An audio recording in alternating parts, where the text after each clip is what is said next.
You can press a button and it kept it analyzing. Hello? Hello, everyone. Welcome. Thank you so much for coming today. Thank you for joining us here at the Encore Gallery at the TCA for this roundtable discussion, Women, Art, and Adobe. I'm Matt Thomas. I'm the Executive Director of the Paseo Project, so thank you so much for coming. I'm really excited to have our wonderful panelists here, Joanna Keane Lopez, Anita Rodriguez, Carole Cruz, and our guest moderator from the Millicent Rogers Museum, Michelle Lanteri. Thank you.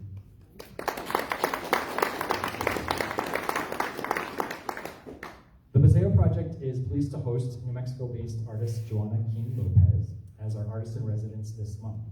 Our artist in residence program provides an opportunity for artists to conduct community-engaged projects for up to one month, immersing themselves within our community.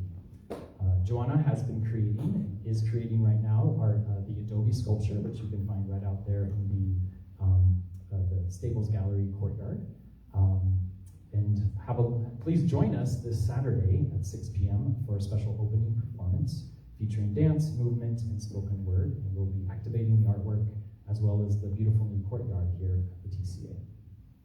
And don't forget, Paseo 2022 is coming up September 16th and 17th, sunset to 11 p.m. here in the Historic District. And we're doing a special Paseo warm-up event on September 10th, which is the Saturday before, at the Millicent Rogers Museum, where you get some teasers and some other artists. All the information is on our website, paseoproject.org. And tonight, I am excited to introduce our moderator for today's discussion, Michelle Lanteri. Michelle is the Curator of Collections and Exhibitions at the Millicent Rogers Museum. She earned her PhD in Native American Art History at the University of Oklahoma as a Mellon Foundation Fellow, and her master's degree in Art History and Museum Studies at New Mexico State University. Lanteri has served in curatorial roles at the House Sharp Historic Site, Fred Jones Jr. Museum of Arts at the University of Oklahoma, Institute of American Indian Arts, and the New Mexico State University Museum Art Gallery. She is a contributor to First American Art magazine. Michelle is committed to reciprocal, accountable collaborations through a local to global approach and active listening. Her practice focuses on place-driven specificities of Southwest arts and cultures of North America. Her current curatorial project is Southwest Reflections, In Between the Shadows of the Land, an exhibition that opens at the Millicent Rogers Museum on October 1st with a reception on October 8th. So without further ado.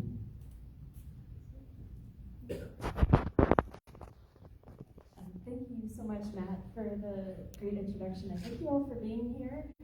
What an exciting evening. I'm really looking forward to learning so much from these three women sitting here at the front here. So it's my honor to be in such good company with these three encarnadoras that we're so blessed to be with here today. So thank you all for being here to be part of this.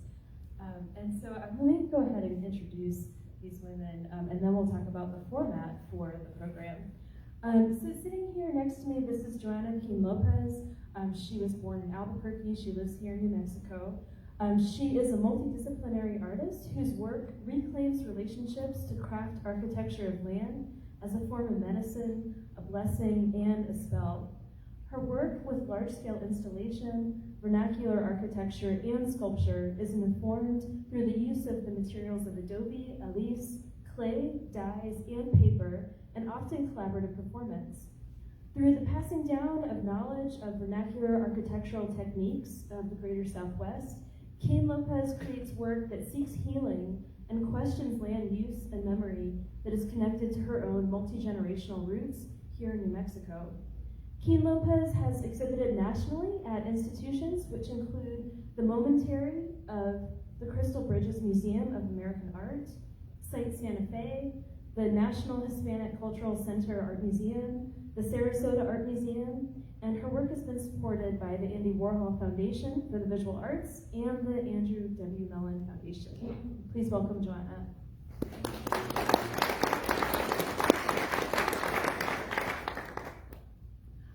sitting here is Carole Cruz, and Carole Cruz grew up among Taos moderns in an old Adobe house in Ranchos de Taos, and this allowed her a magical childhood that combined entrenched sustainability with artistic curiosity.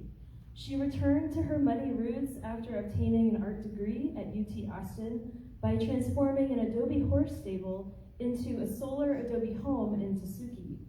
Her fascination with the materials led to a series of Adobe art panels made from the mineral treasures of the landscape and allowed a deeper exploration of the qualities of clay, mica, and sand.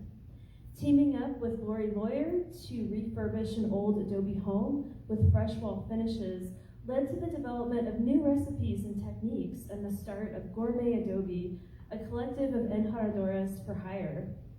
Building her own 16-foot diameter Adobe dome led her connection with the natural building community, through which Carole taught earth plaster and Elise to a wider audience for 20 years. And from that experience came her book, Clay Culture, which is helping to carry this ancient craft into a more sustainable future. Please welcome Carole.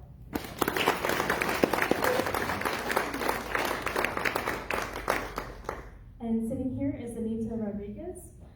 Rodriguez was born to a table groaning with art, exotic recipes, and eccentric stories from far-flung cultures. Her father, who had a drugstore on Taos Plaza, came from a family whose New Mexican roots go back to 1698. The plaza, town, and surrounding villages were almost all Adobe. As for building, in New Mexico, women are the carriers of a specific architectural technology called enjarando, passed on by oral tradition first by Pueblo women and then Hispanic women. Despite having kept 1,000 years of architecture, they were never mentioned by architectural historians. Rodriguez took a tape recorder and a camera into the village and collected the technology of enjarando and published the first article about the enjaradoras to appear in print in 1975. She got a contractor's license and spent 25 years practicing enjarando as a professional Adobe finisher. She was invited to Egypt by Hassan Fathi, author of Architecture for the Poor, where she added to her repertoire of skills. She also traveled to Guatemala, China, and all over the American Southwest, collecting Adobe tips. At the age of 47, she retired her contractor's license and became a full-time painter. In 1996, she moved to Guanajuato, Mexico, and stayed for 15 years. She learned to read tarot from a Santera in Leon and has practiced ever since. Please welcome Anita.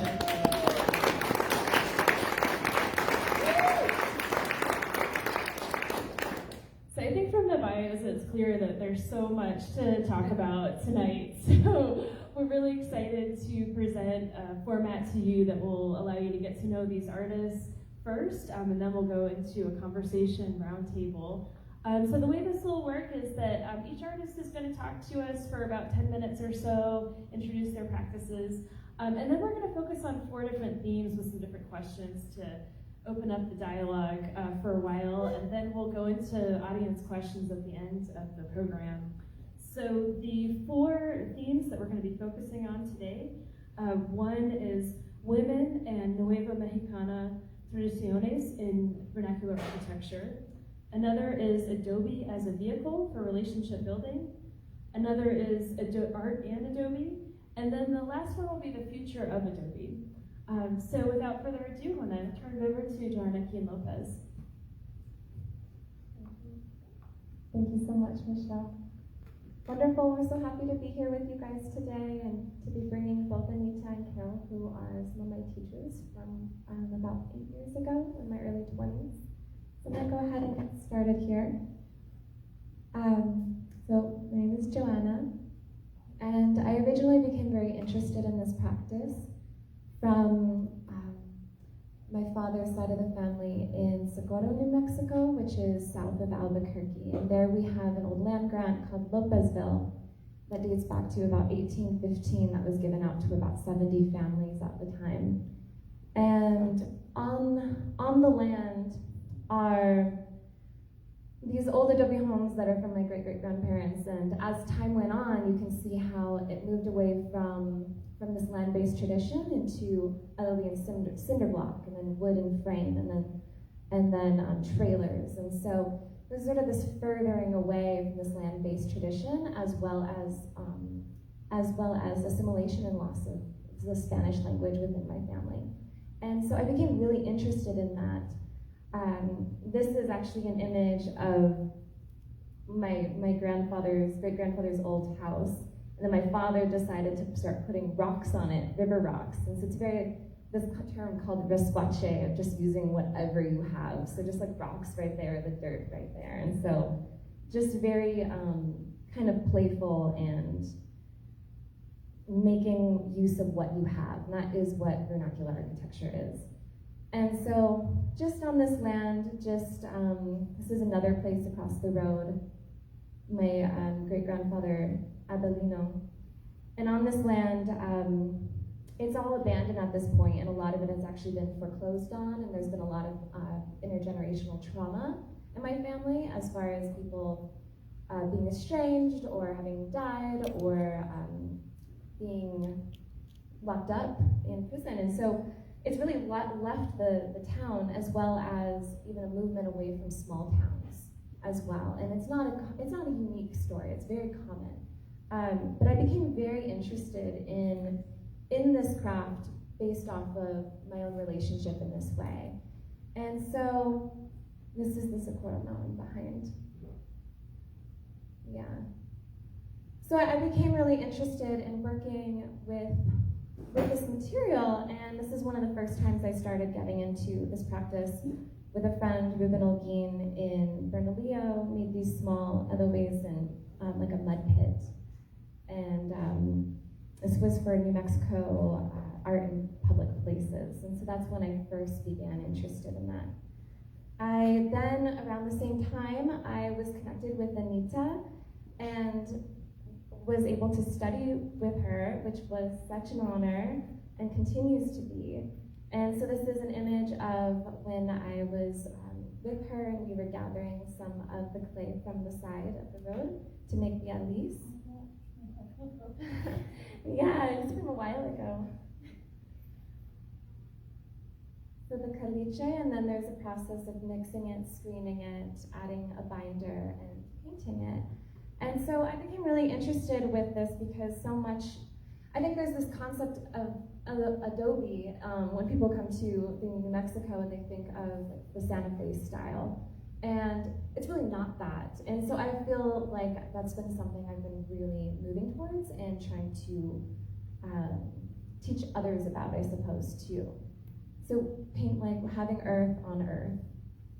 This is an image that Anita, I thought this would be nice to have for you, her learning as well from another inharadora in town. And I'll let you talk about it more later. But just something that is moved on from woman to woman. I then also studied with Carole, and she's absolutely incredible, and I've learned so much from you. So much.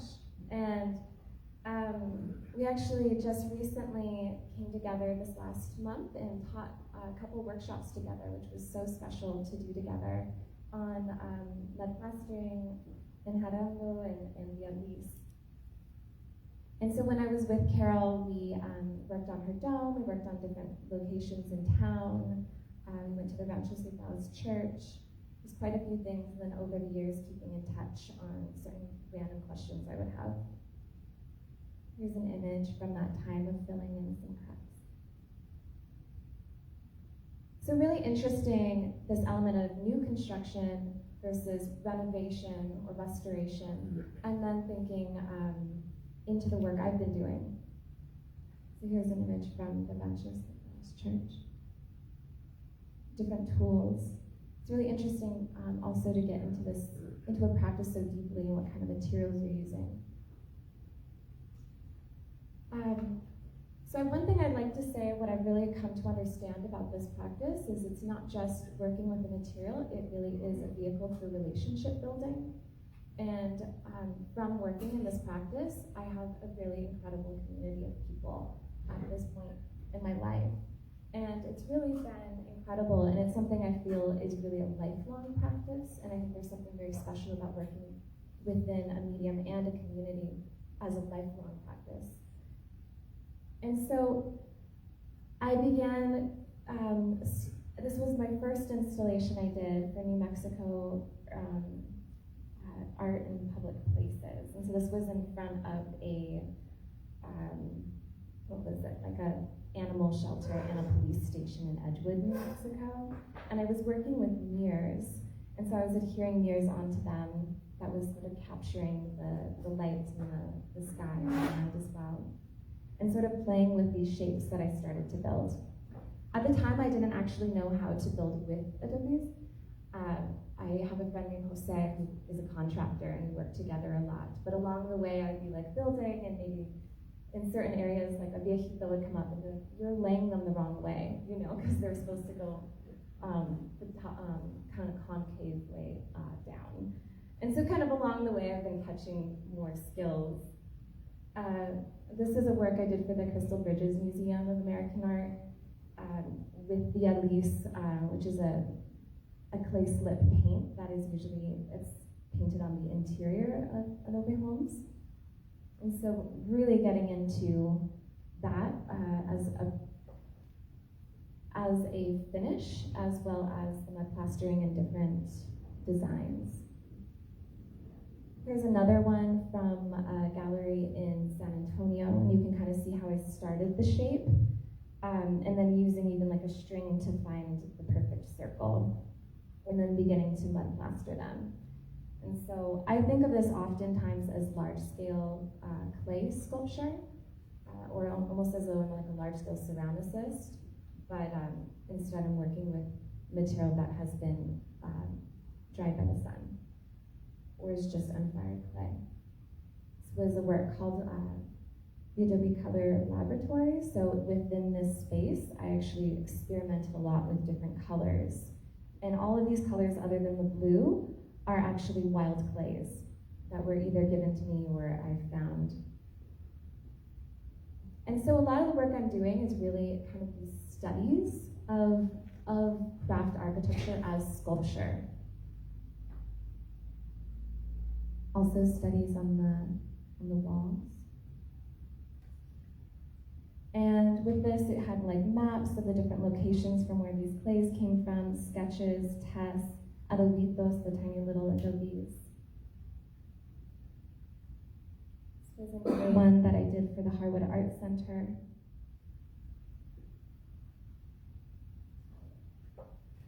And around this time, it was when I started thinking more about performance and engagement with the work that I was doing. This is in front of a Montessori school in Albuquerque. And so around this time, I start thinking, well, I also do performance and music, and so I really wanted to include that element into my work. So I received a grant from the Andy Warhol Foundation and organized an event where I had different women come and perform in front of the work to kind of activate it and kind of create more collaborative performance. And I found this to be really amazing because I actually really enjoy bringing other people into the work I do. And just, I really do. I love working with other people. And so this was a work with Ray Red, who projected shadow puppetry onto the wall and then was doing singing as storytelling.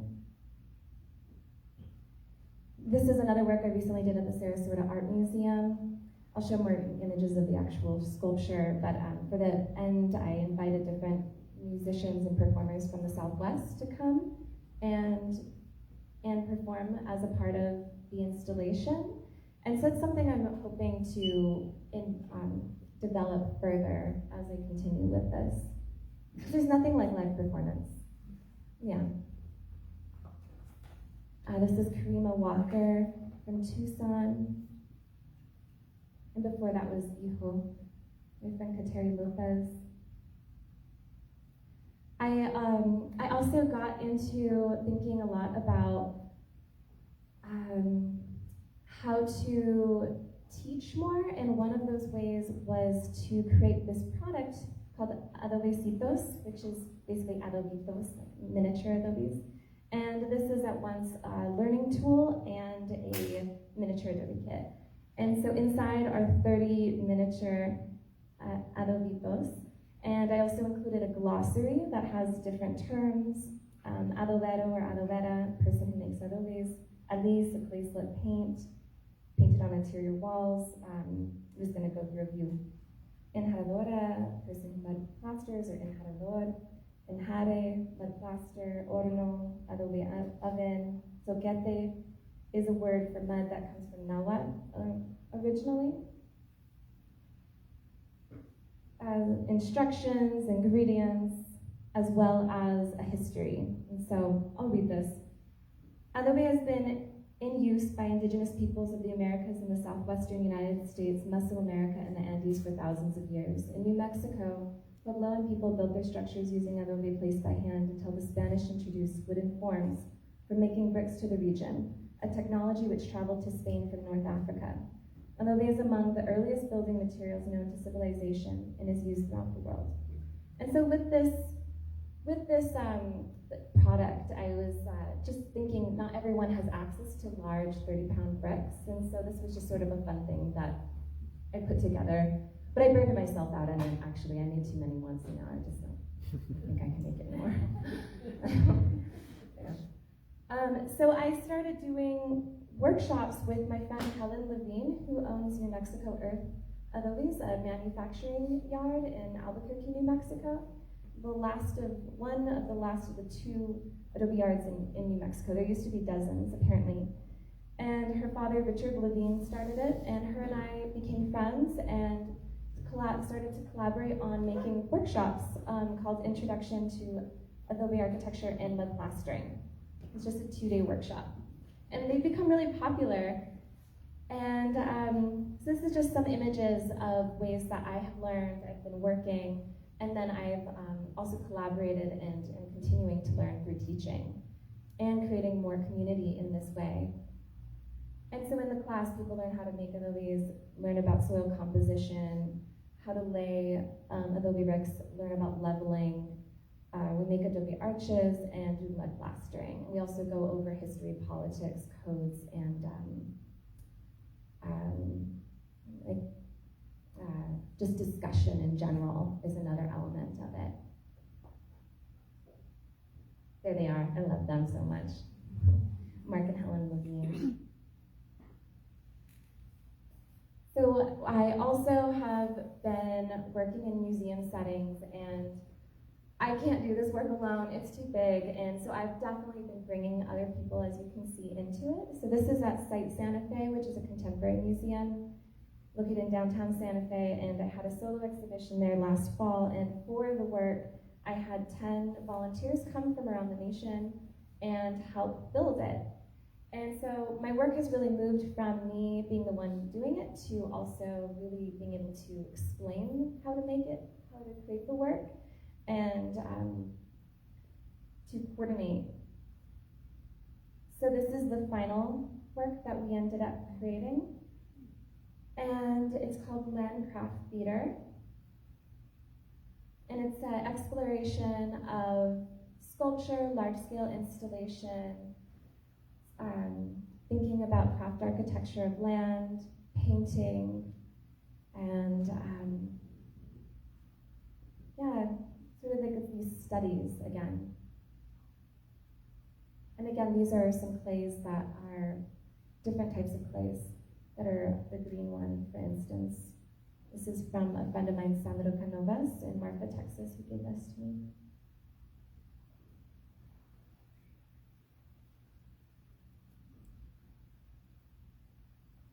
I also work with large-scale installation with paper and wire and natural dyes. So this was an installation looking at mineral pigment dyes and then also botanical dyes and insect dyes. I didn't include that work in here because of the focus of this. So, this is another work I recently did at 516 Arts Museum in Albuquerque. And it's called Lopezville, Socorro, New Mexico, and it was a look at my family land over there. And one of the things about that land is there's actually been contamination. It's right next to the mining college, and they used to do open air testing with depleted uranium. And with depleted uranium, they put it on missiles, on the tip of the missiles, they basically can penetrate anything. So they used to do these open air tests in the 70s and 80s. And my father, Damasio Lopez, was a activist against depleted uranium. So I went to a lot of research thinking about that, and also thinking about deconstructing this land process of the dirt actually on my family land, and making them, and gathering a lot of different maps, including the fact that Socorro used to be a pueblo as well. And so it's kind of like a montage of different subjects within thinking about this land of Lopezville as well as the town of Socorro. And so it's kind of a complicated installation. This is a manta. They used to put mantas underneath the vigas to catch the dirt. So this is from my great-grandfather's home, and it was just hanging from the rafters. They dyed it blue, which I thought was really lovely. Because in the past, there used to be only earthen roofs, and so a lot of the dirt would fall. So this would be an old way of catching that dirt, as well as liquor bottle shards that were left in the dirt on the land. So think about like memory of land as well, and what can be left in it, along with alcoholism. And the hediandia, or the creosote, which is also a healing plant that cleans up toxins from the body. So I thought that was really interesting.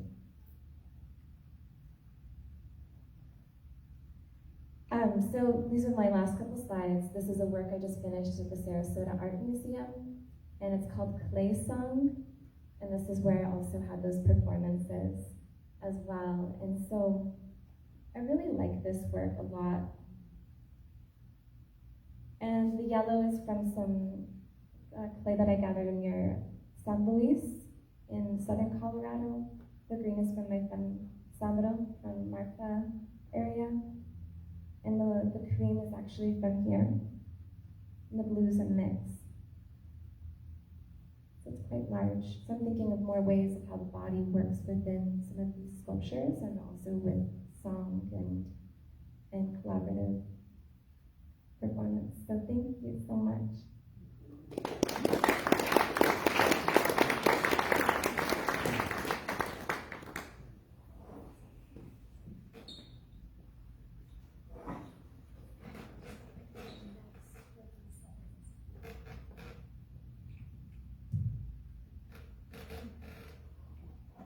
Okay, well, I used to love to play with mud pies, and my mother was a photographer, and so she took this photograph of me when I was about, I think I'm 4, so that would have been 1954, and that was something I did a lot, was playing with mud, and I loved my Ron-Twisted-House childhood.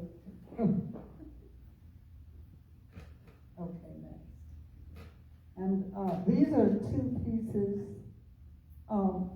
that are murals on walls after I built that first house that I ever built in Tsuki, creating a solar Adobe house out of a horse stable. So I was just like Jesus, right?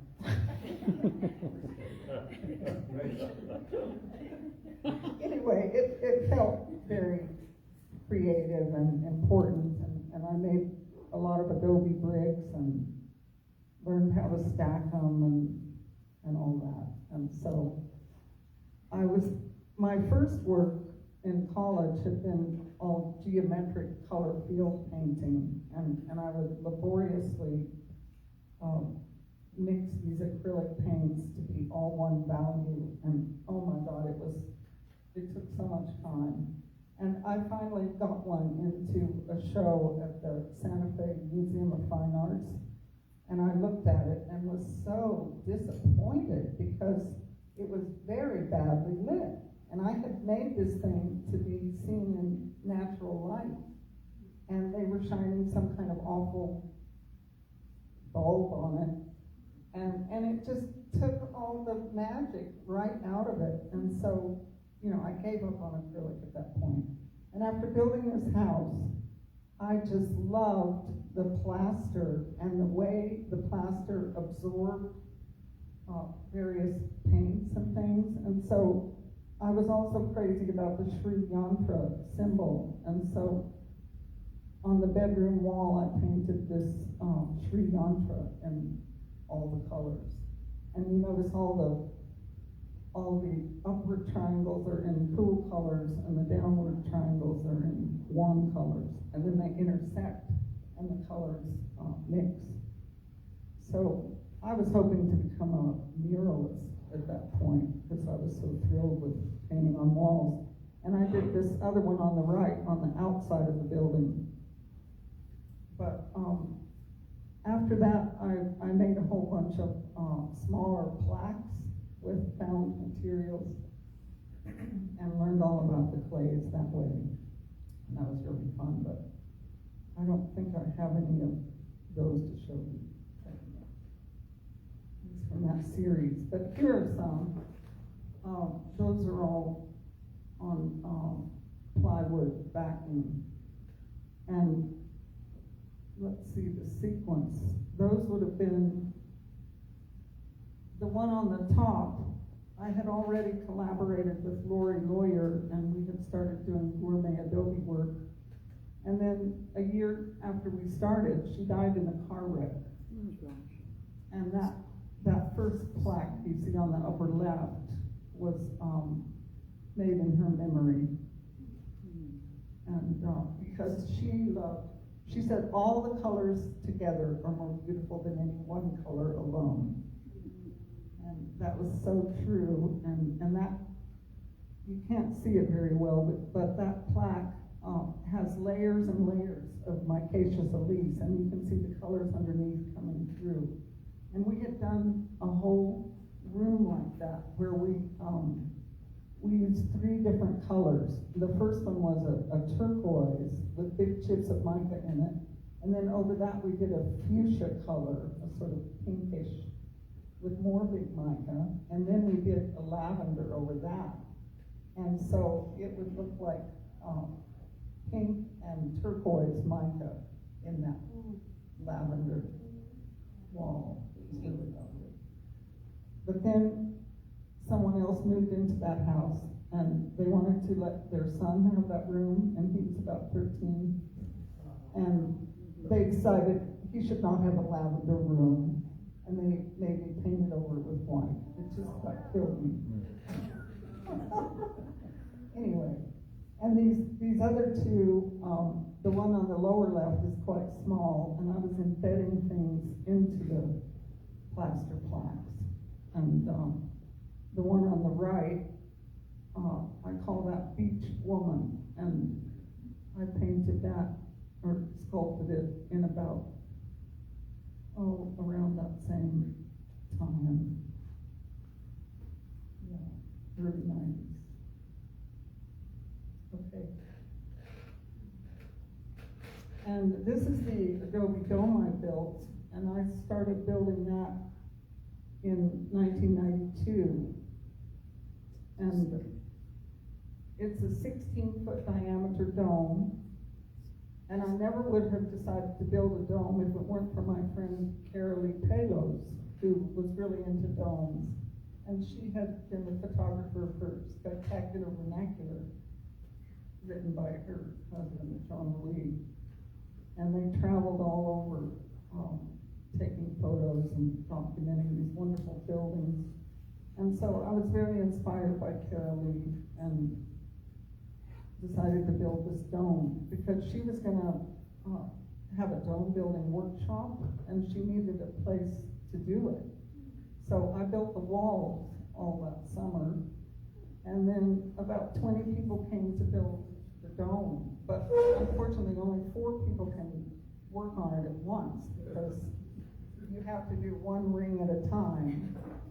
And so they did some exterior plastering that day too, and we had a lot of fun. But I had a lot of work left to do when the workshop was over.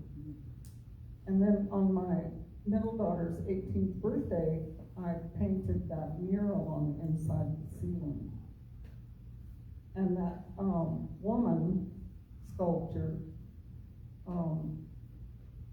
my friend Rhea and I put that up one day, and it has a few Adobes in it. But it's amazing how your hands just know how to form a body, because you have a body and you've felt a body, and so your hands know how to do that. And it's very satisfying.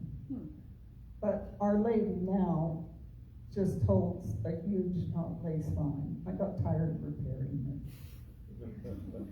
But the mural inside is still impeccable after 19 years. Hasn't faded at all. No leaks. Okay, next. And these are some other sculpted pieces. And the one on the left was requested by Carole for me to do a memorial plaque for her, because she knew she was dying of cancer. And so this is Carole as a guardian angel, and Jean-Louis as the Green Man. And so I spent the week after she died making this plaque. And that middle piece is on the back of their house. And we had been working on these pillars all day long, and still had half a wheelbarrow full of mud. And so I just slapped it up on the back of the wall in about 3 hours and made that sculpture. And then the one on the right is a small plaque. I did a series of maiden, mother, and crone, and this is the maiden, holding up all the possibilities of the future. Okay. That's another one of my plaques, a planetary plaque, and one of the ocean. And on the right is a makeover I did of my old Adobe house in Talpi. Added on a sunroom and built that fireplace and a coat rack and some shelving out of mud. So I think that might be all I have to show you.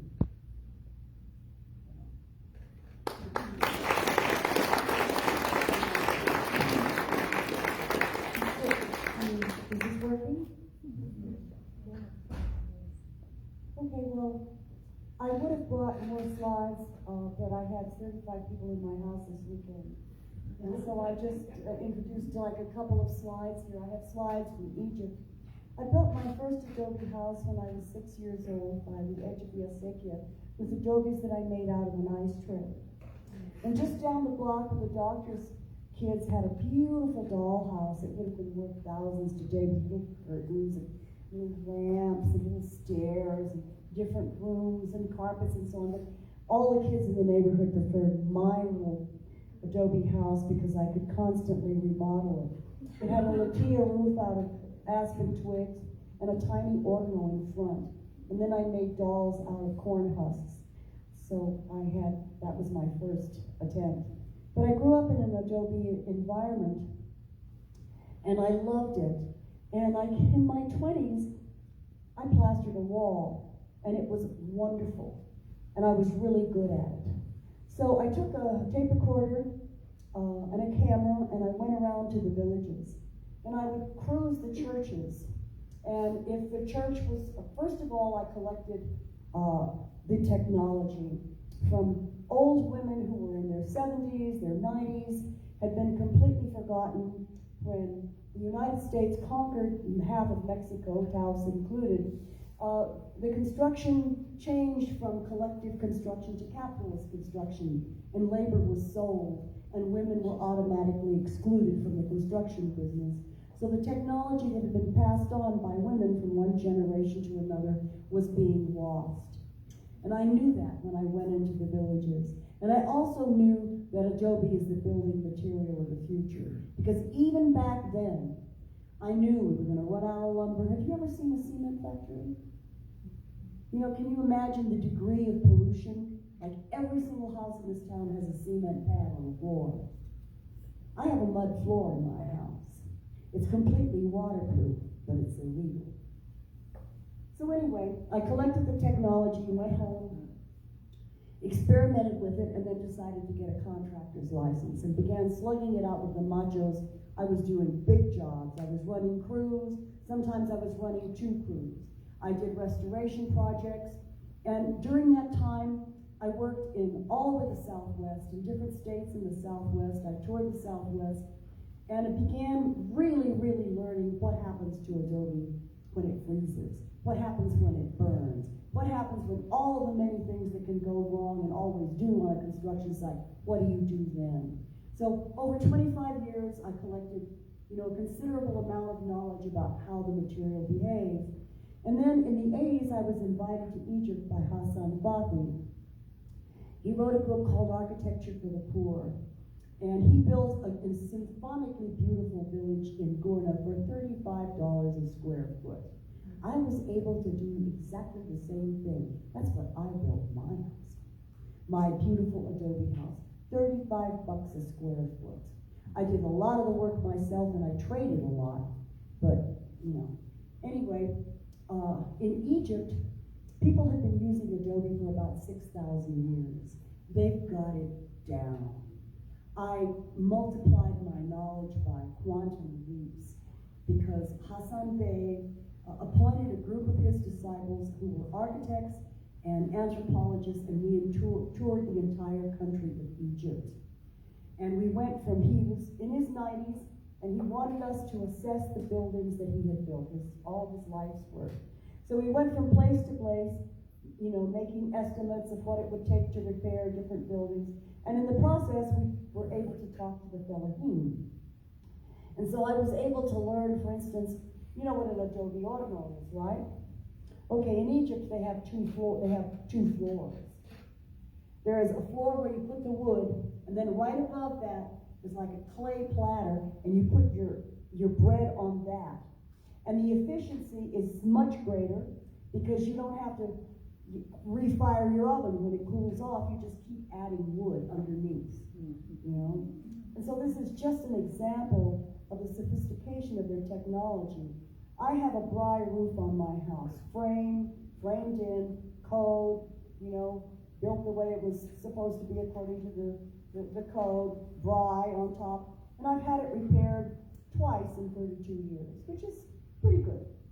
I also built an Adobe dome over my entryway, which I learned to do in Egypt. It's the same age as the roof, but it hasn't leaked yet. When I built it, they made fun of me. I was the only licensed woman in the northern part of the state who was slugging it out on professional construction sites. And believe me, it was rough. I couldn't make any mistakes. All of my successes, the guys would take credit for, and if I made a mistake, it was all over the construction site in 5 minutes. So I remember one of my friends said to me, he says, Anita, you're too nice. They're not going to respect you unless you fight back. So I thought about it for a while, and I decided, okay, all right, I got every one of them.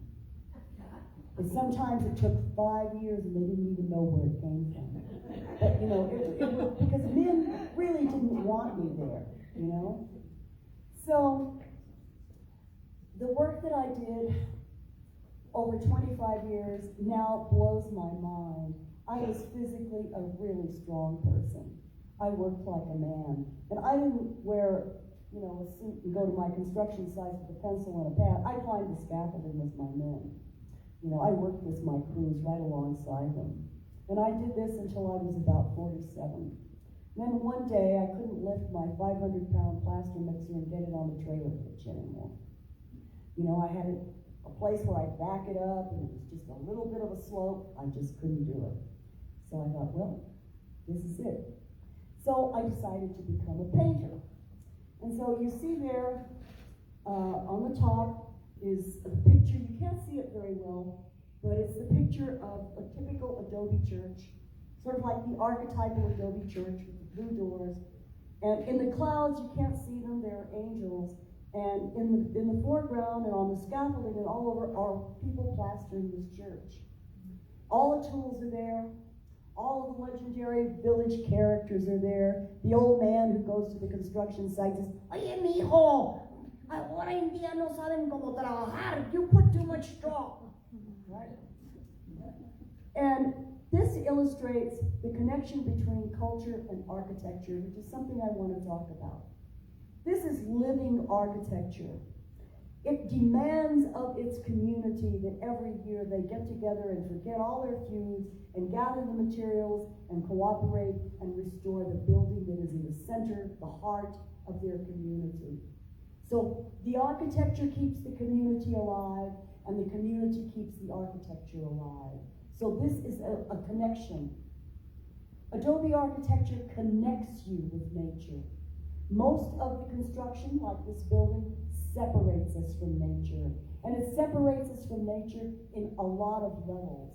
The materials that are being used to build this building and the other buildings that we're going to look at have an extremely adversarial relationship with Mother Nature. When this building is no longer needed, it's going to be a big pile of trash. Where are we going to put it? What happens to an Adobe house when you don't need it anymore?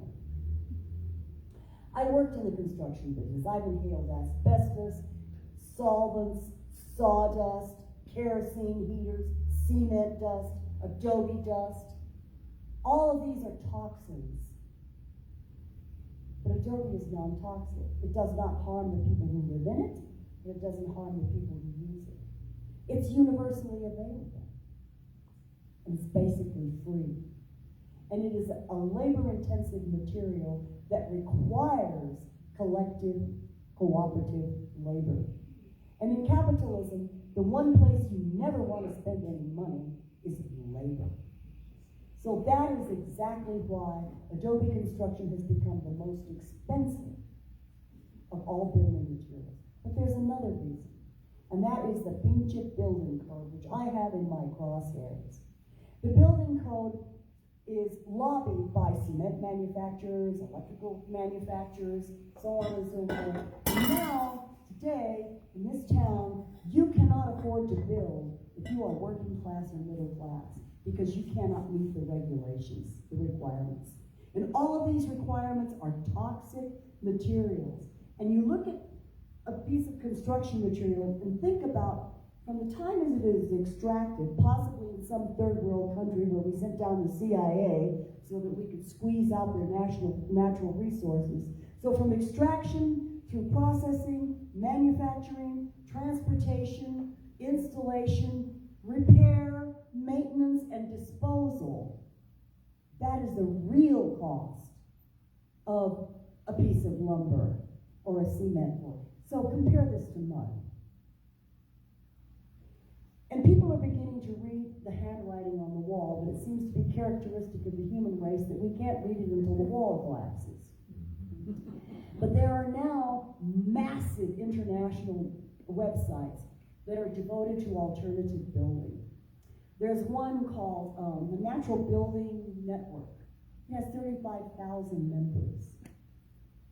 I put up a little paragraph suggesting that, well, you know, I will charge 4 or 5 students to come and repair the flood that took place in my bathroom. It filled up in about a matter of hours, because everybody knows,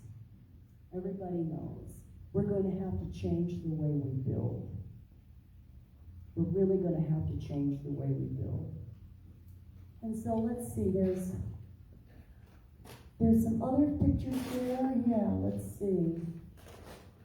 Oh, you picked some other paintings. I sent you some. Let's see, change it again. Let's see. Okay, these are both. The one on the right is the photograph of a church restoration, and you can tell that there's a strong, strapping young guy standing behind the wheelbarrow with his hoe, and standing in front of him is a little old lady, and she's telling him, "Now you kids can't work the way you know. And so, in Adobe using cultures, the expert is the local elder, right? So that eliminates an enormous amount of investment cash, right? You don't really need an architect for that, you know? So expertise is transmitted orally from one generation to the next, and this is a survival skill. Building is a survival skill. We need to know how to do this because the time is going to come. The time is upon us. So one of the things that I'm doing now is that I'm too old to work. I don't want to get mud on me anymore, you know? I want to wear a white dress and sit under an umbrella on the construction site and tell young people what to do. But I am looking, and maybe you can help me with this.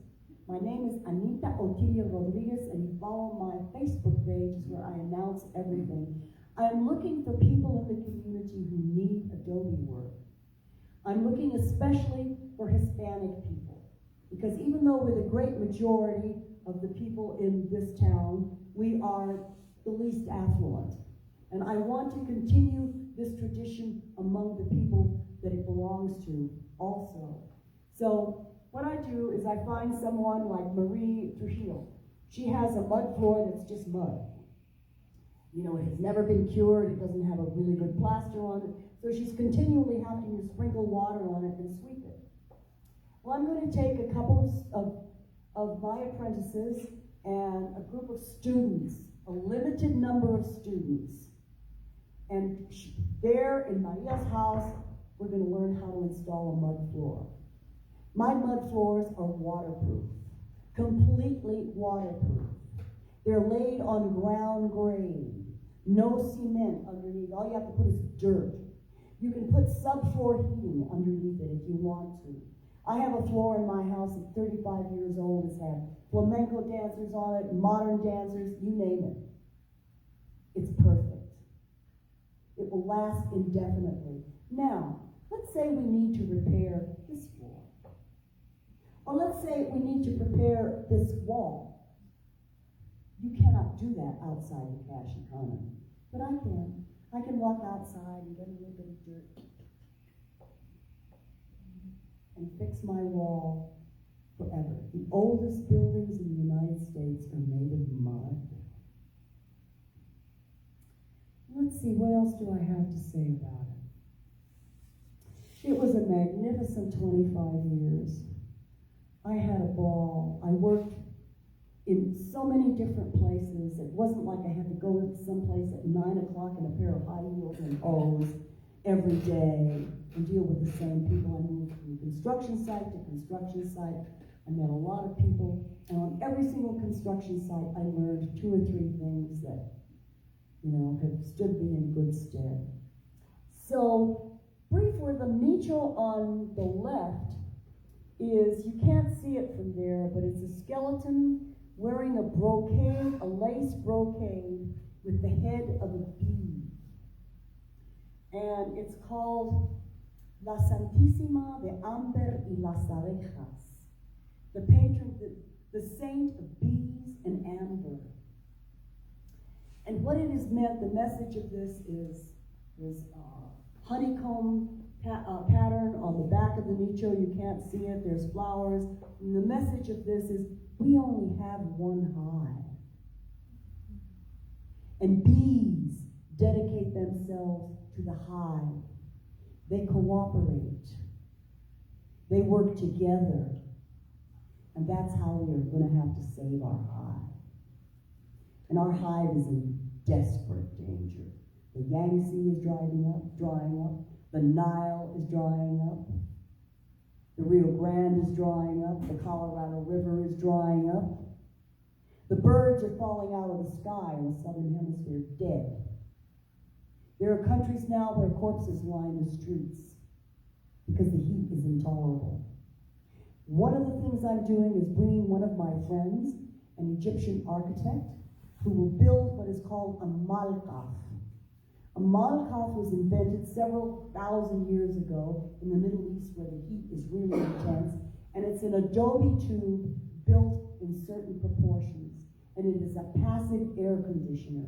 Without using energy of any kind, electricity, gas, or anything, you can build one of these towers on the opposite windward side of your house, and you can even, the air can even come over a little pond or a little fountain, and you can cool your house without using energy.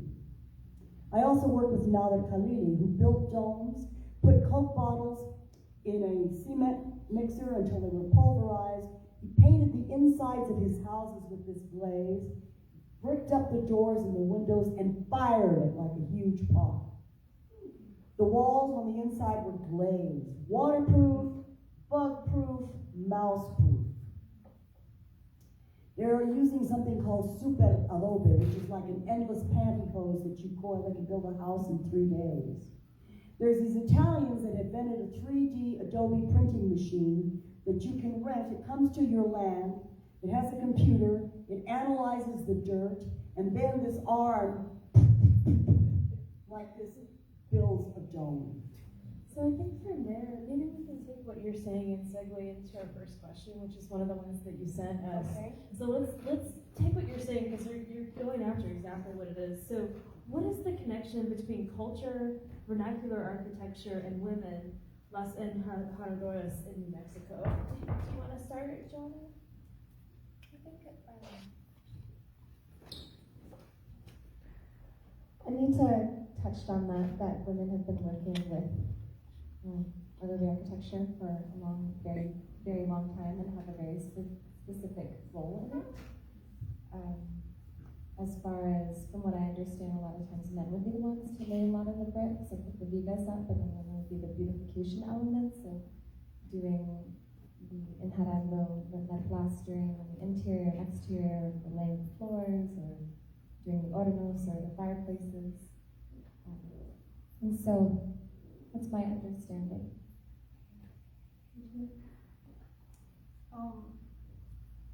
Well, here in New Mexico, I haven't experienced so much of that except working with my gourmet Adobe crew. And it was wonderful being a group of women fixing people's houses. I loved it.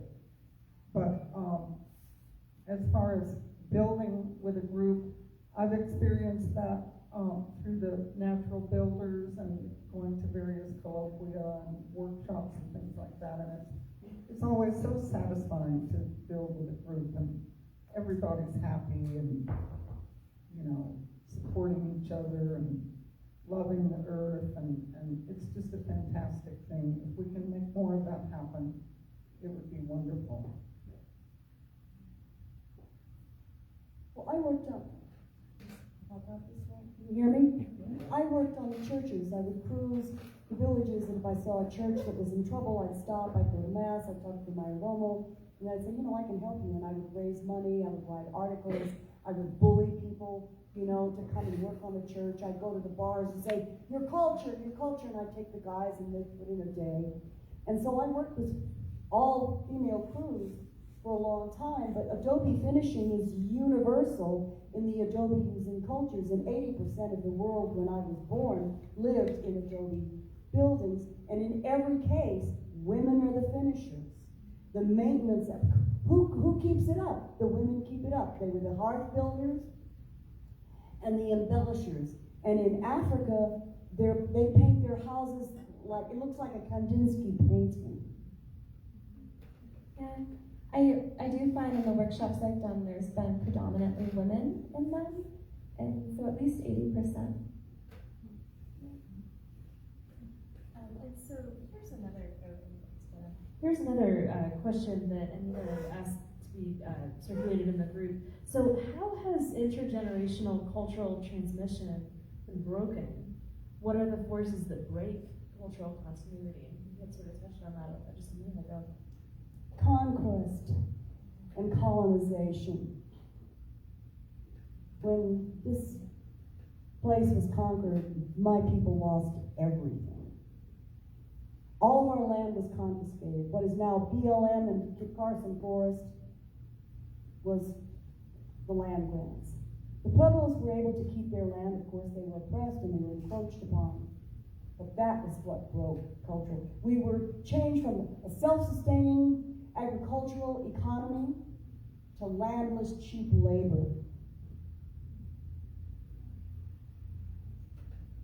Yeah, I guess I can only kind of touch on that from maybe my own family history, but it definitely seems like my father, he's 78 and born in 1943, and he said growing up, him speaking Spanish or eating a burrito or just living in a mud home, that he was just seen as very poor. And he experienced a lot of racism because of that. And I think there's a really interesting thing that has happened where, especially maybe, I don't know, maybe, I'm not sure when exactly, maybe the 40s or something, you lived in a mud home, you were really looked down upon, and so then there was a big push to stucco it or hide the fact that it's an earthen home. Also, the push to not speak Spanish in schools and not to carry that on. All of my father's children don't speak Spanish, and it's been a big push for myself to relearn it.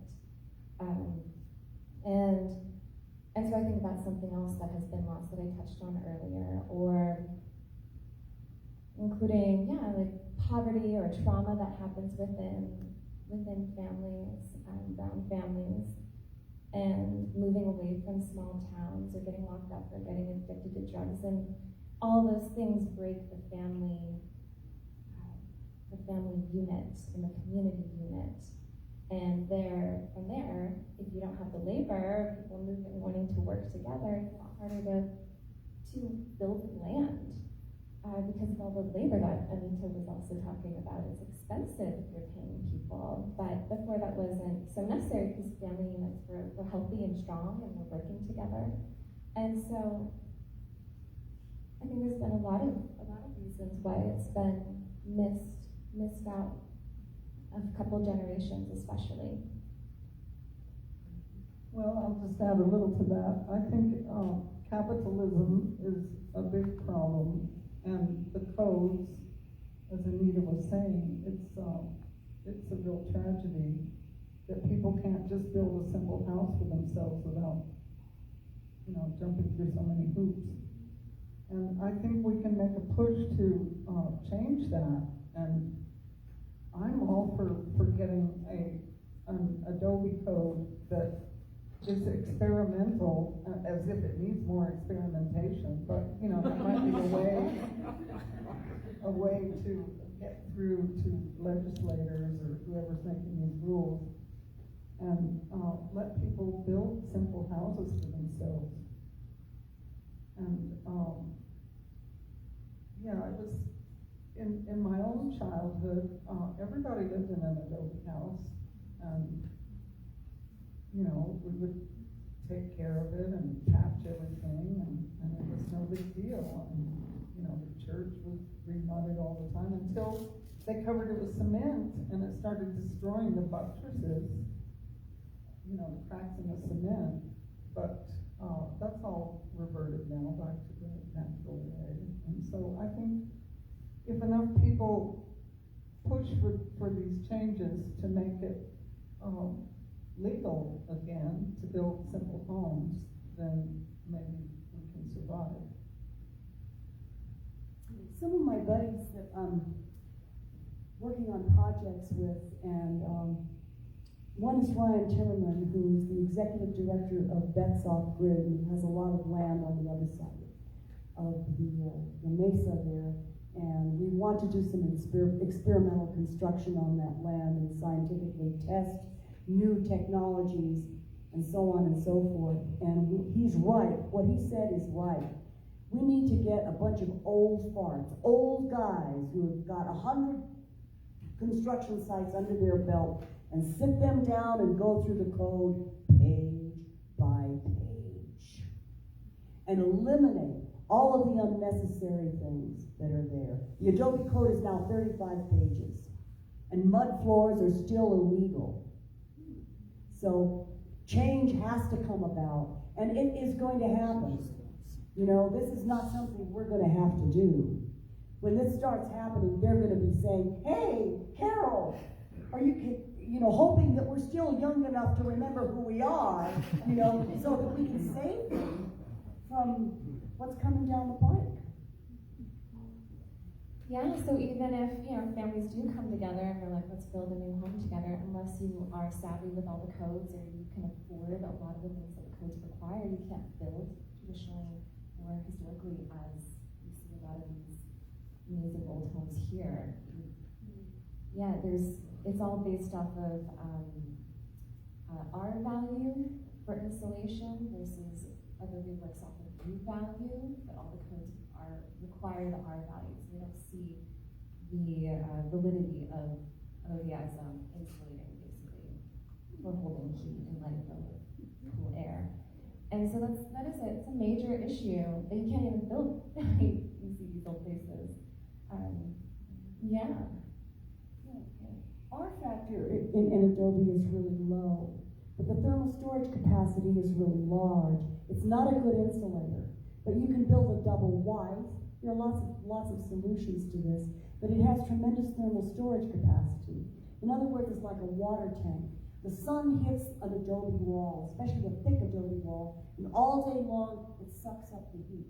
Then when the ambient surrounding temperature changes, it exhales that heat. So this means that your house has an even temperature in an Adobe house. People step into an Adobe house and wow, you can really feel it. So there's that, that's what the R factor is. That's fascinating. And so another question on that topic, how does Adobe play the role of ongoing witness through process and also rebuilding, especially here in New Mexico?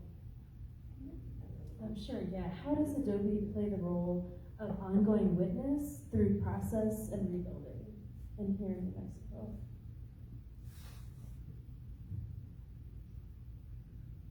Ongoing witness. If walls could talk, Yeah. they would bear witness. But I think that the Adobe buildings that we have now, I drive around town and I see terrible work. I see people doing things really, really wrong. We've lost the technology. And so that's a form of witnessing.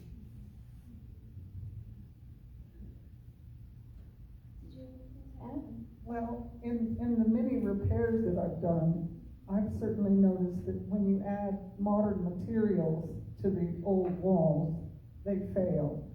Like people try to repair something by putting metal lath over wood or whatever, and it always fails right there. So they are witnessing the failure of modern materials in combination with the natural earth. The more I've gotten into this practice, the more I find that it's so nuanced. There's so many different ways that people do things with Adobe, as far as each clay or dirt you might use is so different, with the difference in the dirt, the sand and the clay, or the temperature that you're working with, or maybe there's some kind of additive that was put in there, maybe natural or emulsified asphalt or cement. And all these things, they all come together in this sort of like a cooking kind, like you're a cook, but it's very detailed when you really start getting into it, in these mixtures and how the mud plaster might work well with these Adobes or this clay, the colors, and it's simple, but it kind of becomes very complex. Well, the earth is alive. I believe the earth is sentient. Mud is the living flesh of the mother. And I want to quote my cousin, Anita, who's sitting here, who's a weaver, fabric artist, a poet, I'm really proud of her. But she likes to tell a story about this young woman who wanted to learn jade carving. So she went to the great master, and she begged and begged and begged, and even though she was a woman, he said, okay. So he made her sit in a corner, and he gave her a piece of jade to hold in her hand, and made her sit there day after day after day, until finally she got really bored, and she says, Master, do do you think I could begin to carve? He said, close your eyes. And he took the piece of jade out of her hand, and he put something else in her hand, and he said, carve this. And she said, that's not jade. And that's how it is with love. True, they are always different, but it's always the same. And you have eyes, ears, and a mouth in your hands. You can taste it, you can see it, and you can feel it. And I have reached the point where I had a job in Colorado Springs installing a mud floor in the life-size replica of the Talpa Chapel. We couldn't find any mud. So I said, okay, give me a drive. We drove around Colorado Springs, and finally we drove past a gardening place, and I saw a pile of dirt, and I said, that. So if you touch it enough, over years, it freezes. What happens when you use hot water? You know? What happens if you use really cold water? What happens if it freezes? How deep does it freeze? How do you repair the inside of a burnt-out fireplace? These are things you learn by doing it, by doing it, and by doing it. But there is something essential about all of the processes of Adobe that are the same.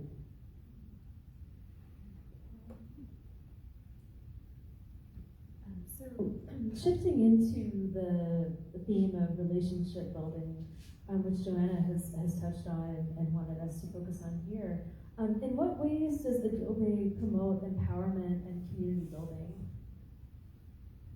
In all the ways. Well, you can't do it alone. Really can't. Yourself. And then there Bring yourself are out. other ways in which architecture creates relationships. I worked in Egypt, all Adobe, and the typical Egyptian house plan, because they're Muslim people, is arranged so that the women can go about their business without being seen by the men. The men entertain their friends in the central patio, but the surrounding rooms are very private. There are even patios in the back, como el patio de servicio in Mexico, where there's a back door where the women can go down special alleys that lead to where they can do their washing. If you take a Muslim family out of a house of this style and put them in a ranch-style home, you are going to undermine their culture. They can no longer follow their traditions. Take the example of Taos Pueblo. One building, one family, all windows and all doors and all eyes face the plaza where the dance takes place, where they climb the pole, where everything happens. The terraces are placed so I can watch your kids, you can watch my kids. We want to bake in the hornos are all together so that we can share the firewood and share the labor. That culture in the 50s was taken out of their context and given the typical American plan, which is they give you a piece of land, they cut it up like brownies, and they put one house that looks exactly like the next house in the middle of each plot. What this design says, isolation, alienation, mine is mine, and don't let your dog pee on mine. So you see, culture and architecture are intimately related. So here they come to Taos, take the Hispanic Village Plan. It's a combination of what we saw in Spain and all over Latin America and what we see in Indian culture. There's a plaza. The plaza of this town used to be the heart of this town. And as a child, my father had a drugstore on the plaza. I knew that if anything happened to me, I could always go to the plaza. There were challenged people who lived there. And somehow, every winter, they had shoes. Nobody said anything. Wednesday, it was my turn to take hamburgers around all these guys. There was an old man who lived in a wheelchair. He had a little potty under the wheelchair. The cops wheeled him into the courthouse at night so he wouldn't get cold. That plaza was the center. There was people there from dawn to dusk. You could leave your children on the plaza, and they were safe. What have we lost? We've got Walmart.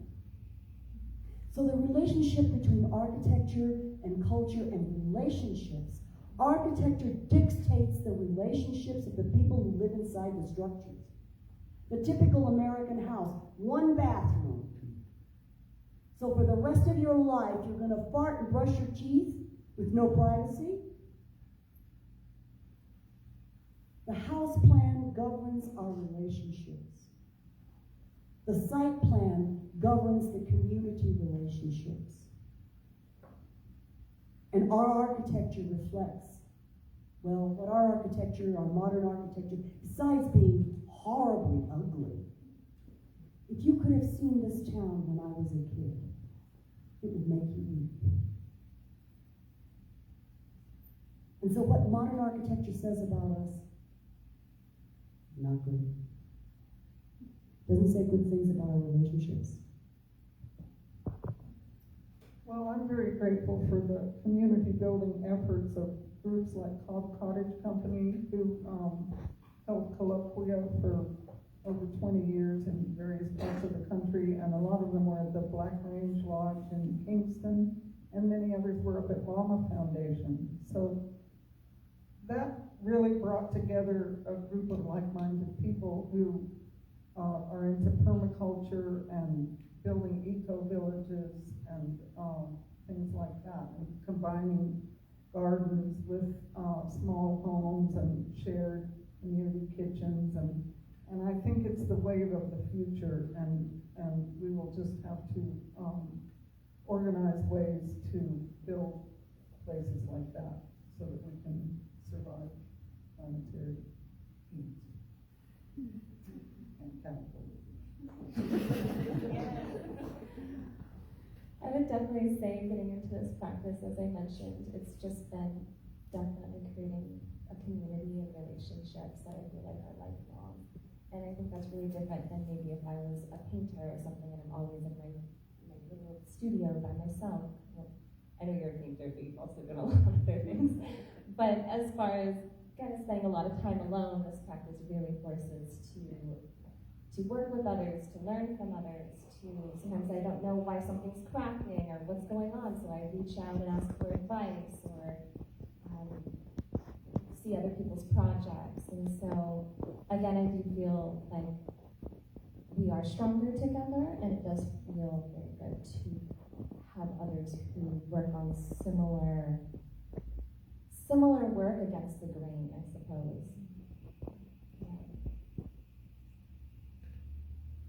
And so, sitting here with you all today, I think this question kind of keys into this exact moment that we're in. So, if you all wanted to speak more about the relationship between women's leadership in Adobe building and plastering practices and cooperative action here in New Mexico. Well, I would say one thing for me was when I worked with Carole and Anita, it just blew me away that they had their own homes that they built. I was just like, that is so awesome and just powerful, really. And so, I mean, just seeing someone who has built their own home and something so large, I feel like it gave me a lot of confidence that that was something that I could possibly do, or I could work big.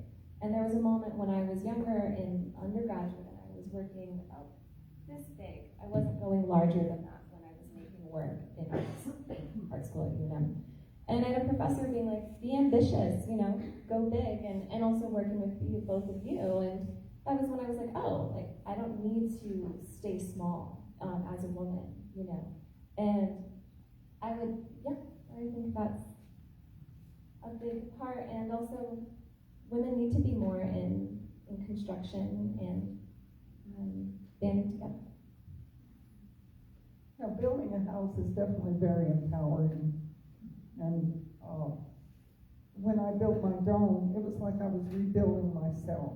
Because I just come out of a bad marriage, and my good friend Lori had died, and life is hard. And so to build a sanctuary like that I could do it however I wanted, and nobody was going to tell me anything else because I didn't get a building permit. And so, it was just a very strengthening occurrence. And because I built that was my entrance into the natural building community, because I had a cottage workshop right there at the Dome, and we built a sleeping nook and a kitchenette, and they invited me to come and teach at their colloquia from then on, 20 years. And so, yeah, it's totally empowering to do something like that for yourself. Talking about the difference between men and women in the construction business, I've been on a lot of construction sites. I've seen everything happen, and I've seen accidents happen. And I have noticed the way men react to accidents as opposed to the way women do. I'm an honorary lesbian. The lesbians in this town have been really good to me. They sent me a lot of jobs, so I worked with all female crews. And I also worked with all male crews more often than not. In a group of women, if something happens and you turn over your wheelbarrow, honey, listen, you sit down and I'm going to get you a cup of tea. If a guy turns over his wheelbarrow, what's the matter, you pussy? I was on a construction site once when a guy fell off a scaffolding. He fell onto the ground and he was foaming at the mouth. He was having a seizure.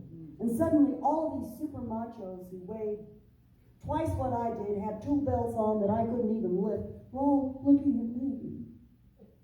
Some guy handed me a rag.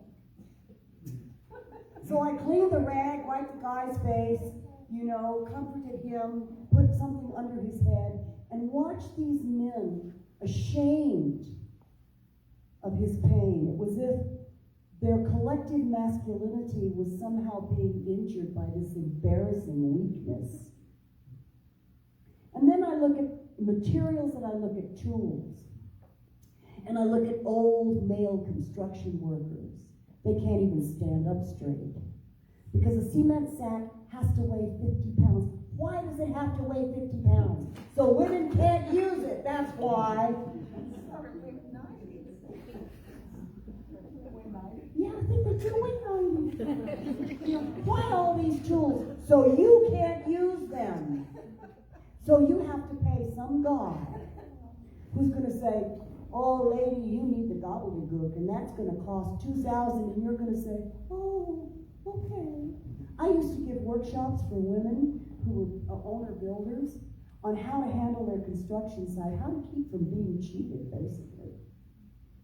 So anyway, the difference between the way men approach construction and the way women approach construction, tools, like women are afraid to climb ladders. They're scared of table saws. Do you know how much that costs you? Because you didn't teach your daughter not to be scared of the skill saw. Show her how to cut a board. Change a washer. True. You're going to spend so much money, and your daughters are going to spend so much money. So, All good points. Yeah, teach your daughter how to use a drill. Handle a hammer early in life. So how to handle different materials. Yeah, it's all pays off. So this is one of your questions, Anita. So what might some of the differences be between collective building and the contemporary government-regulated construction? Well, collective building begins with that letter C. And we're so scared of that letter because it could be communism. It could mean community and sharing. And capitalist construction is completely different. I mean, I think that a lot of the things that I've said have made it obvious, like what that difference is. And in that painting, collective architecture, the living architecture keeps the community alive, and the community keeps the architecture alive. So there is this cyclical relationship. It's kind of like living on a boat. You better know about the ocean if you're going to live on a boat.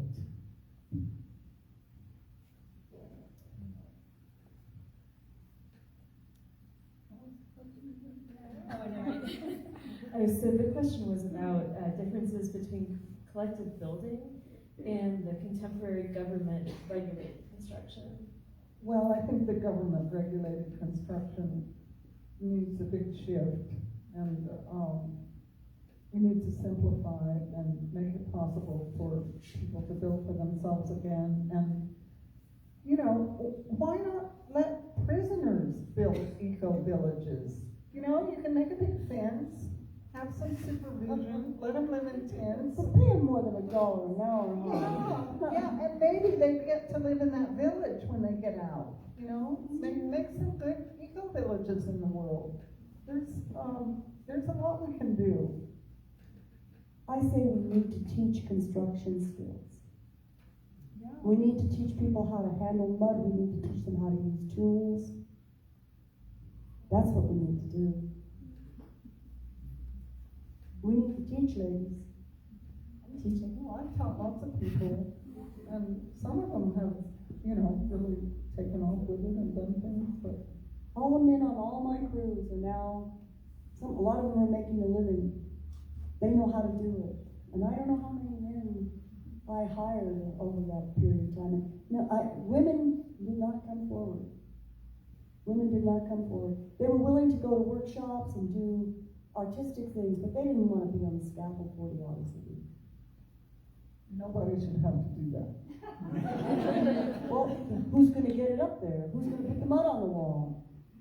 Well, I just don't think it has to be 40 hours a week. Listen, my dear, if you're in the construction business, you show up on time, and if you break both legs and don't finish your contract, that is no excuse. Well, for all those years that I was doing gourmet Adobe, I had a 3-day work week, and I took care of my kids the rest of the time because it was a divorce situation, and I just had them half the time, and that worked perfectly. And to my clients, I would tell them I worked Monday, Tuesday, and Wednesday. They were fine with that. My bosses were contractors. And if I was 5 minutes late, believe me, I'd hear about it because I was a woman. Well, I would work for some very nice people.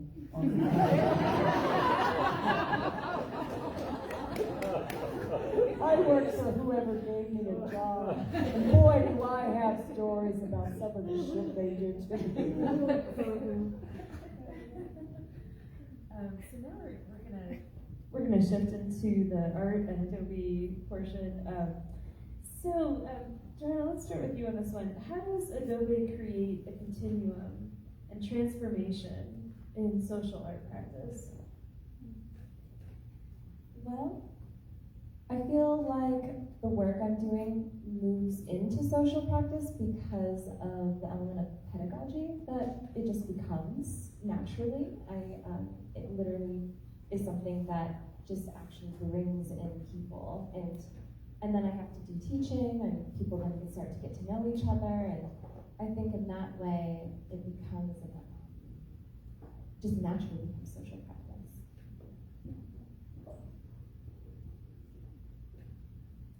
Well, I think working with these materials in art creates a lot of awareness about the possibilities of the materials for everybody who sees them. And they don't usually know that they can be that beautiful. And so it's spreading information as well as the beauty of art. I don't think that only collective building can build these kinds of relationships. When you go to a job and you're selling your labor and you're going to be there from 9 to 5, it does not presuppose a cooperative relationship with anybody. The construction business is highly competitive and it's based on bids. You compete with all your buddies. You bid against all your buddies. It's very, very competitive. It is not cooperative. It is not collective.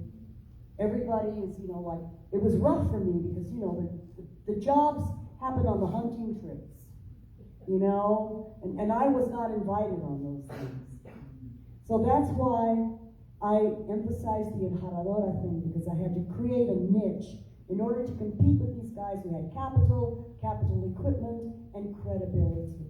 And I would show up on the construction site and they'd look at my blouse, and they were not interested in my skills. interesting. I feel like the way that I've been working and the people that have been wanting to work with me, it's often younger people who are really interested in this based off of maybe a heritage relationship, or they grew up in an Adobe home, or they just bought land and they're thinking about building in it, or they bought a place and they want to fix it up. And so it's been interesting seeing why people are interested in working with me. So it's really different, all the different ways we have worked or are working. Yeah. And so here's a question about identity and identity construction. So what would you all say about how you might negotiate individual and collective identity through the use of Adobe in art and architecture? How do you kind of find those places where that crosses over in terms of the uniqueness of who you are, but then also being part of the collective? I would definitely say it's very collective, because all the information that I know is from experimentation, but it's also from friends and mentors and collaborators, and so it's definitely collective knowledge as well as experimentation for me. Well, I learned most of what I know from experimenting, and when I first started building, there just wasn't much information out there, and I was in Suzuki, not in Taos, and I didn't know people, and I just had to figure it out on my own. And then later, when I collaborated with Lori Lawyer, we knew different things, and we put our heads together and came up with new ways. So that was a great collaboration, but I still think most of my learning has been pretty independent. Well, I'm a traditional, full-fledged embajadora, and I learned directly from the tradition, from the women in the villages, and I do all of the things that embaradoras do, which is like about a lot more than plastering. You know, alisando, hornos, fireplaces, mud floors, and maintenance. You know, what do you do with a building that is old? What is Adobe Muerto? How do you use it? Things like that. Well, I certainly repaired enough of old Adobe buildings, and I got good at it just from figuring it out and working with the materials. And the materials themselves, if you're sensitive to them, they can teach you so much. Like jade. It's true, it has a personality.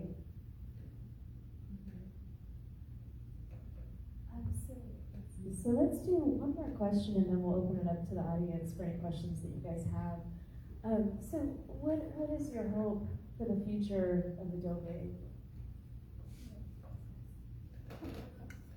Well, I really hope that the codes can be changed and it can be the building of material of the future, because I think it'll do the best in, with fires. It doesn't burn.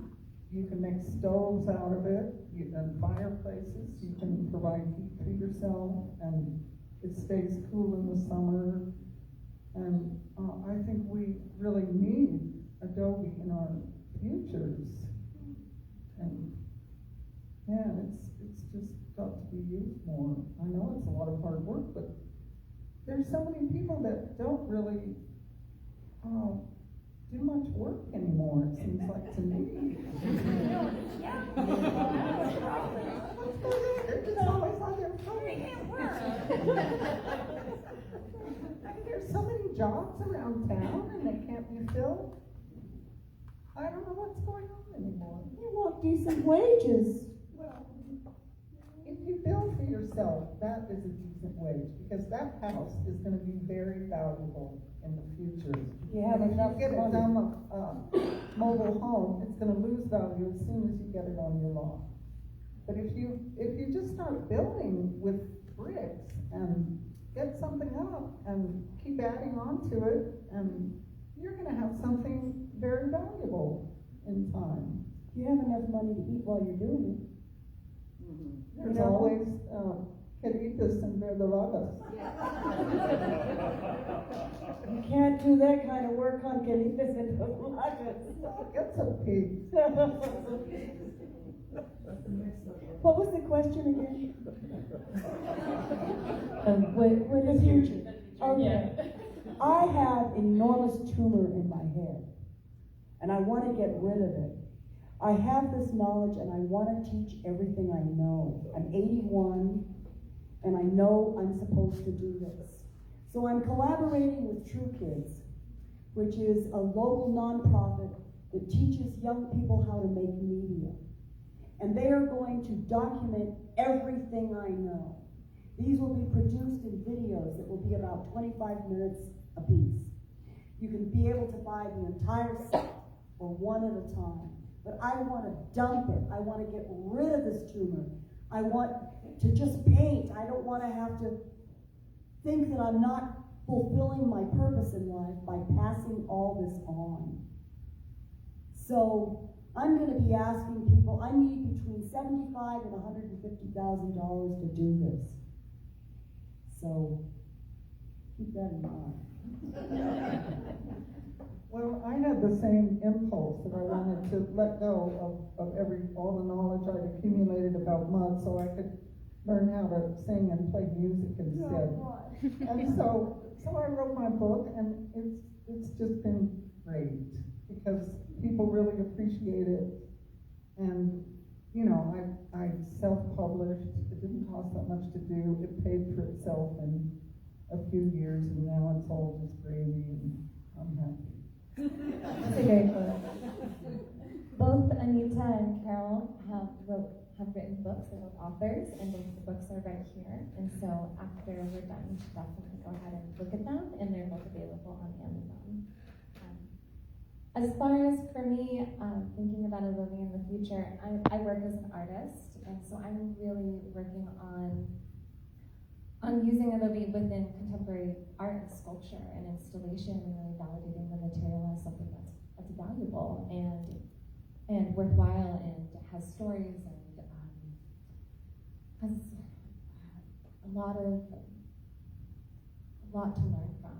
So as an artist, I'm really pushing that for myself, and I think a lot of other people are also wanting to experiment with it more too. There's really interesting artists working in the material right now, in the medium, that are very fascinating. And so it's kind of like a small band of artists, contemporary artists right now who are really working with it. And it's really interesting how different people are looking for different topics or more conceptually or more, I'm very craft-based, or with performance. It's fascinating. So I'm just so happy to be here, and thank you, Carole and Anita, for being here with me, and for Michelle to be putting this together, and for all of you for coming here tonight. Thank you so much.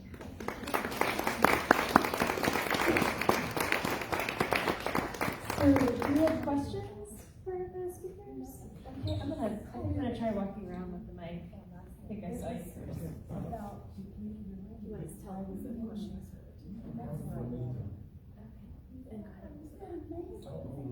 Closer to your mouth. Hello. Oh, there you are. Okay. Anita, you had mentioned the 3D Adobe printers. Yeah.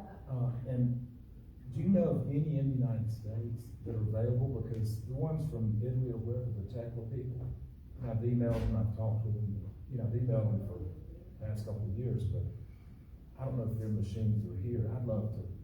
I don't know, but I think we're going to make quite a fuss when we make these videos, because we're going to be building structures that are illegal and experimental, and we're going to have run-ins with the building inspector, and I am waiting for that. Okay, what I did to a building inspector when my house had burned to the ground. I was a single mother. I was living in a shed, eating verdolagas, and hand fishing, and here comes the building inspector. And he says, you need to have a light socket every 6 feet. And I had a 22. I picked up my 22, I didn't say a word. He never came back. I mean, but I don't know, I don't think there's anybody doing that. Wait a minute. Yes, go to the Natural Building Ask, Natural Building Network. It's a huge website, and ask, because I think that there is somebody, a young woman who's doing 3D Adobe building. I think it's only like doll houses or something, but you know, it's the same. Well, Ronald Royale is an architect who's working with 3D printing Adobe. He's an architect at UC Berkeley, and he's just finished a major 3D printing work in southern Colorado. So if you're interested in that, you guys, you should look him up because I spoke with Ron at the workshop, what's it, last year or so? And I don't think you can. I don't know about the robot. it wasn't like ready to market, supposedly. He was still experimenting with it, whereas the Italians, they ship a container with the robot to do the house, then they have the mixer, and they also ship a small little 3D printer to do your furniture and all. He claims, Ron says they kind of stole his idea, but they've taken it to the next level. So much for that.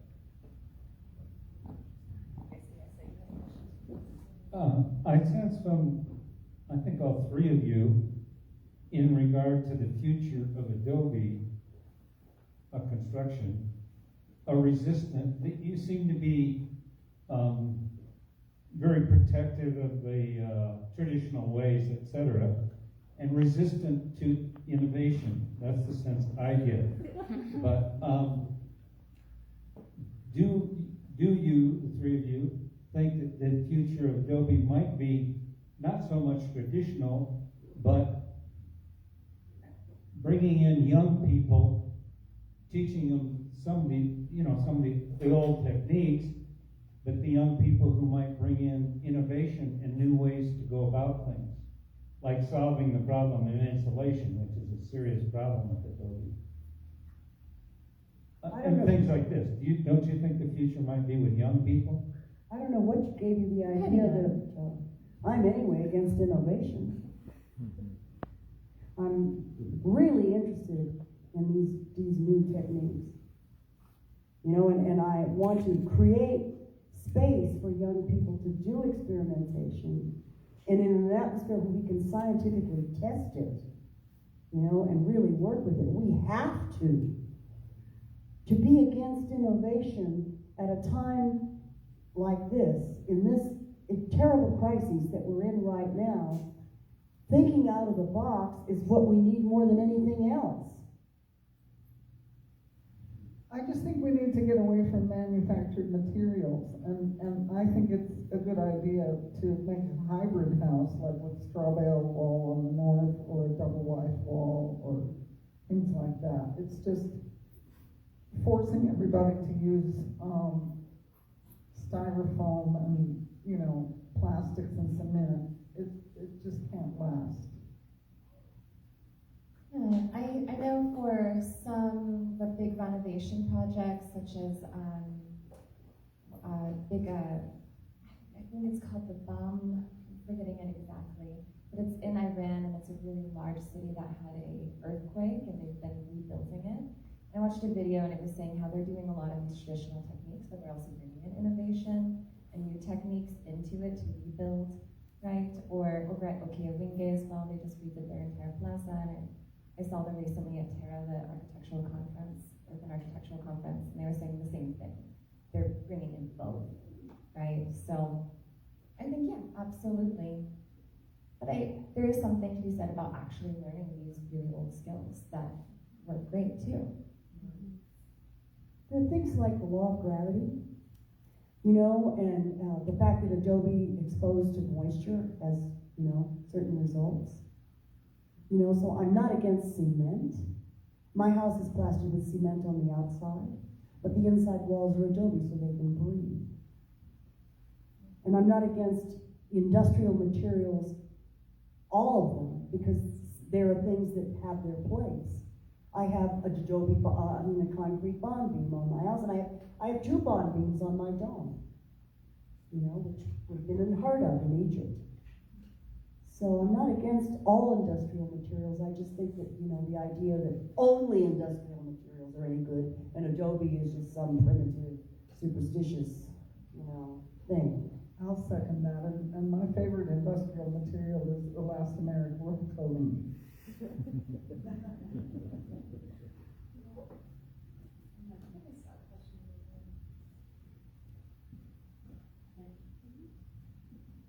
Hi, I just had something to add on the subject that you brought up of the 3D printing. There is a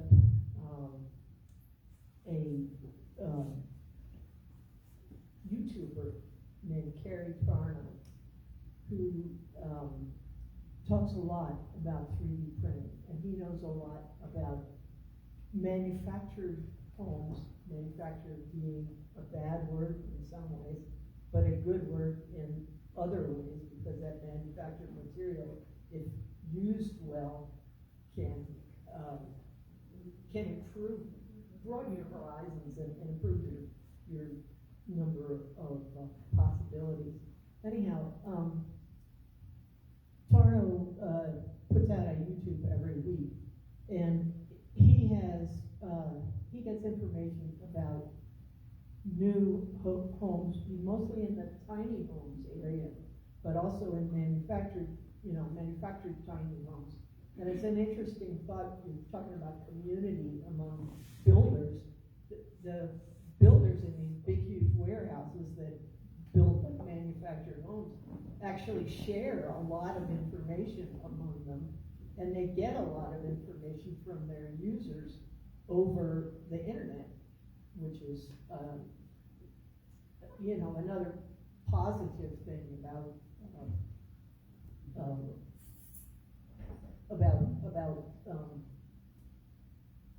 the modern opportunities. But I wonder, Tarno talks about the problems with building codes and the tiny homes and the manufactured homes on wheels versus the manufactured homes that are, set down, the ones that are instant manufactured homes that they make in a factory and they put it up on your slab or whatever in like one day. It comes in a truck from Vancouver or on a ship from Norway, and it's an instant home kind of thing. But they're running into the same problems with codes as you are. Only, for them, it's new materials being, it's the code restricting the use of the new materials.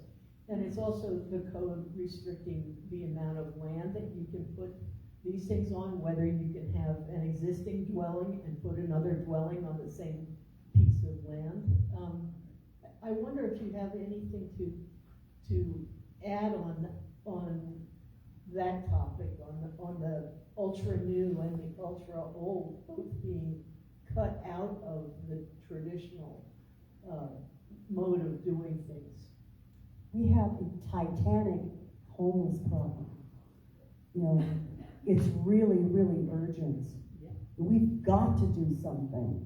So we cannot reject materials that, will give people shelter. There's lots of new stuff out there. Hempcrete, cob, a lot of things. The net. Yes, Chief?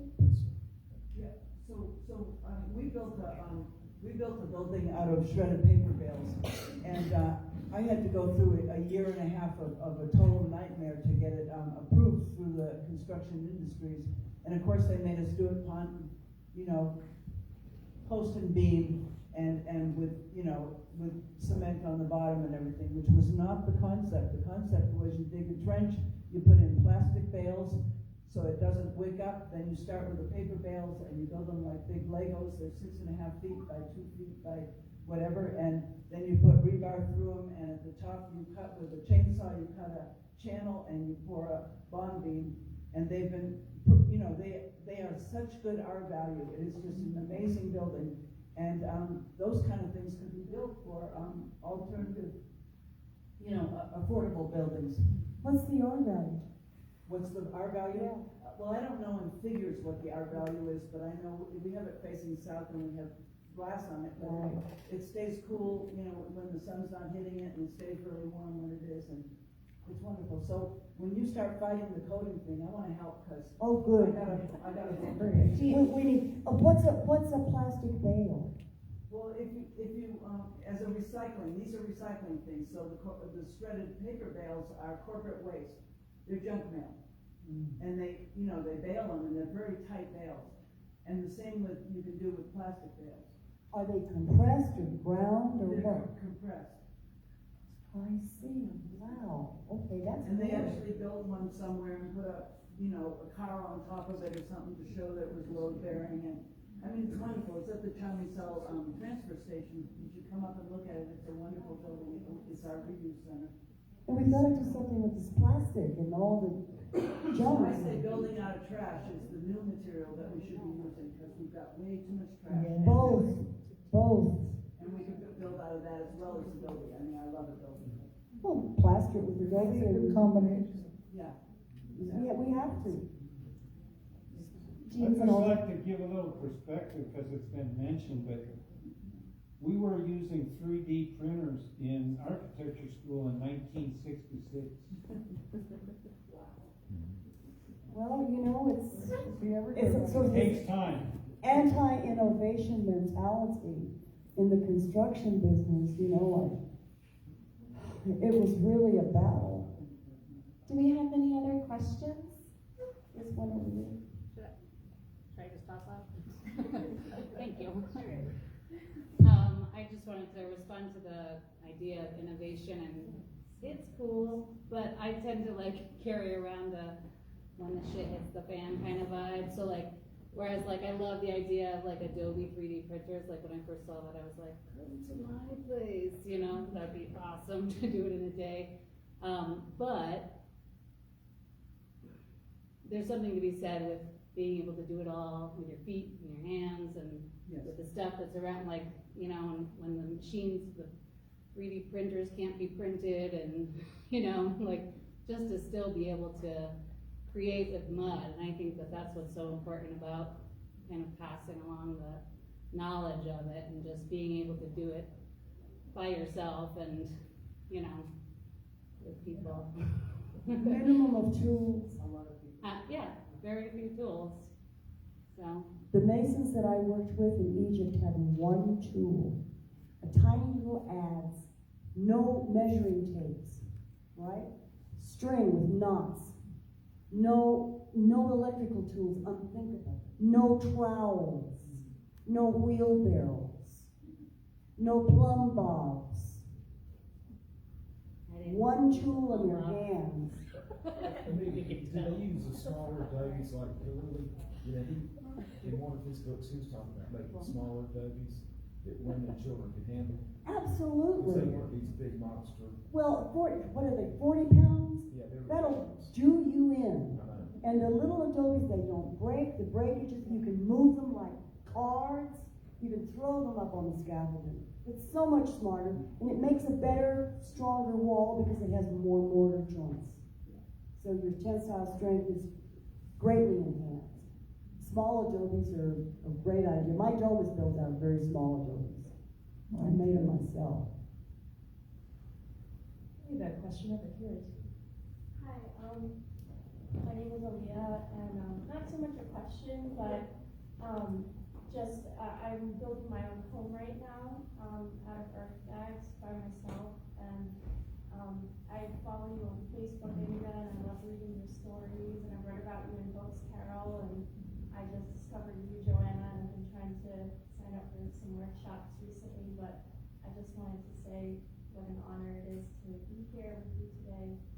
And I'm really nervous to speak in front of people, but yeah, just that I'm really passionate about all of this, and building a home is the most basic and fundamental right and need as a human.